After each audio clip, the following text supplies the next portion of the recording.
Əziz dostlar, hər vaxtınız xeyir olsun. Sizə bir məlumat bildirim. Bizim beynimizdə 1-dən 46-ya kimi qatlar var, qatlar sahəsi var. Bu qatlar sahəsi müxtəlif funksiyaları yerinə yetirirlər. Amma bunlardan ən özəl 3 dənə qat sahəsi var ki, 9, 10 və 46-cı beynində olan qat sahələri var ki, bunlar ziyalılığı, müdrikliyi, milyonerliyi, daha özünü inkişaf edib insanlara tanıtmaq və öz gələcəyini daha insanlardan üstün qurmaq qabiliyyətini formalaşdıran bir beyin qatlarıdır ki, bu qatlara sahib olan insanlar ya çox zəngin, varlı, milyoner, milyarder və hər kəsin fikirlərini hörmət elədiyi, yeni ideyalar, yeni işlər, davamlı işlər quran bir insanlar. Bu qatlardan 9-cu rəqəmi olan qatlarda olan insanların çox güclü yaddaş qabiliyyəti var və çox güclü hafizəyə əsaslanır. Onlar öyrəndikləri hər bir şeyi yadlarında saxlayırlar. Yaşadıkları keçmişdə, yaşadıkları, öyrəndikləri hər bir şeyləri hafizələrində saxlayırlar və onlardan gələcəkdə çox mükəmməl şəkildə istifadə edirlər. Şuuru, yaddaşı və düşünmə qabiliyyəti çox gözəl insanlardır. 10-cu qatda olan insanlar, 10-cu qatı olan insanlar isə beynində bu insanlarda öngörü qabiliyyəti, sezgiləri əvvəlcədən duymaq, riskləri analiz etmək, vəziyyəti dəyərləndirmək, nəyi necə və harda eləmək lazım olduğunu bilmək, hiss etmək, duyğularını idarə eləmək və yaranan vəziyyətdən, situasiyalardan öz xeyrinə necə istifadə edə bilmək analitiklik qabiliyyəti olan insanlardır.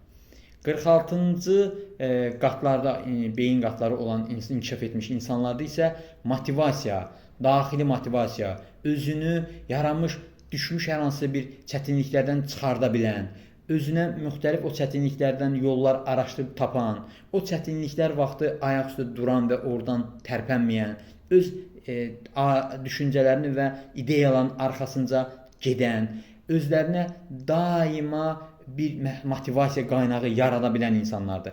Kənardakı insanlara bağlı deyirlər. Onlar öz motivasiyalarını özləri yaradan insanlardır ki, onlar risklərdən qorxmurlar, risk etməyi sevirlər və risklərdə batdıqları zaman, maliyyə itkilərinə düşdüyü zaman, yanıldıqları zaman yenidən cəhd eləməyə başlayan insanlardır. Bəs bu beynimizi hamıda varmı? Bəli, bu hamıda var. Hamıda eyni şəkildədirmi? Xeyr, bu hamıda eyni şəkildə deyil. Bəs biz bunu necə inkişaf elətdirə bilərik?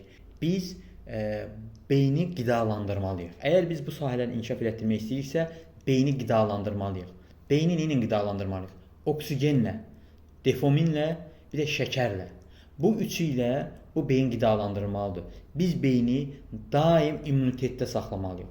Biz beyni daima məşğul etməliyik bunlarla. Əgər hər bir insan bunu bacarmır. Çünki hər bir insan beyinə oksigen, hər bir insan beyinə şəkər, hər bir insan beyinə dopamin eyni anda salgılaya bilmir. Ona görə də bu bəzən anadan gəlmə olur. Anadan gəlmə olan insanlarda bu daha rahat olur. Amma sonradan eləmək hər insan bunu bacarmır. Bacaran insanlar, inkişaf elətdirən insanlar müəyyən bir yerə gəlib çıxırlar.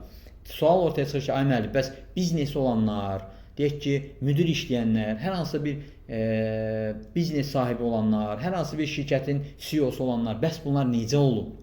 Onlar onu inkişaf elətdiriblər.